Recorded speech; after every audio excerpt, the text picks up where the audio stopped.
ઈશ્વર અને સમય જે ધારે તે કરે છે. માણસ અહીંયા ખોટો ઘમંડમાં ફરે છે. સળિયા નથી છતાંય વિશ્વ આખું જેલ છે.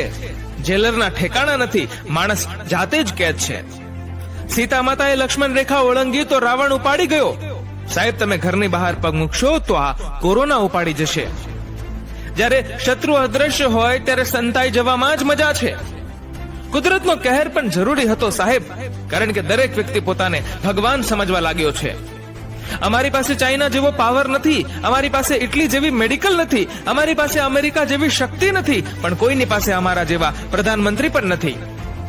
એક વાત યાદ રાખજો મિત્રો, રહીશું આપણે દેશની હારે તો આપણો દેશ ક્યારેય નહીં હારે. સર્જનશીલ ના થવાય તો કઈ નહીં, પણ આ પરિસ્થિતિમાં સહનશીલ જરૂર થાજો. ઇતિહાસ યાદ રાખશે આ દિવસને સાહેબ, કે જ્યારે આખું સંસાર ડગમગતું હતું ત્યારે મારું હિન્દુસ્તાન ઝગમગતું હતું. લોકો કહેતા હતા કે 4 રસ્તા પર પોલીસ કમાણી માટે ઊભી છે. અત્યારે બધા જ 4 રસ્તા વેરાન પડ્યા છે અને પોલીસ આજે પણ ત્યાં જ ઊભી છે.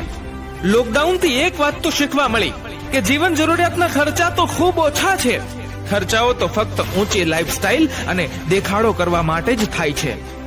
જે ઘર બનાવવામાં આખી જિંદગી વિતાવી દીધી, આજે એ જ ઘરમાં રહેવાથી અકળાઈ રહ્યો છે આજનો માનવી.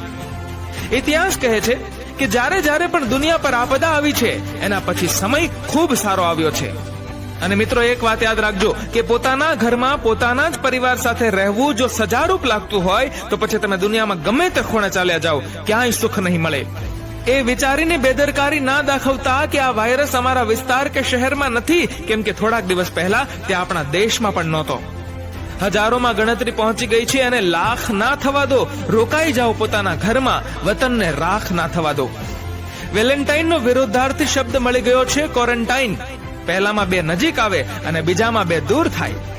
જેટલી બીક કોરોનાથી લાગે છે એટલી બીક જો કર્મોની લાગે તો પૃથ્વી સ્વર્ગ બની જાય.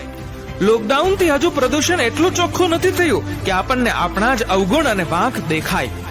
દોડતા હતા ત્યારે એવું લાગતું હતું કે આપણા જેવું કોઈ સમર્થ નથી, અને સહેજ નવરા પડ્યા ત્યારે લાગ્યું કે આટલું દોડ્યા તેનો કોઈ અર્થ જ નથી. વાહરે સમય, પૈસા પાછળ બધું જ નેવે મૂકી ભાગતી દુનિયા આજે પોતાનો જીવ બચાવવા પૈસાને અડતા પણ ડરે છે. દાન કે સહાય કરતી વખતે કેમેરો ઘરે રાખો. લોકો મુશ્કેલીમાં છે, ભિખારી નથી, કારણ કે લાખો શ્વાસ દાનમાં દઈ અદ્રશ્ય રહે છે ઈશ્વર, ફોટો પાડીને બતાવતો નથી.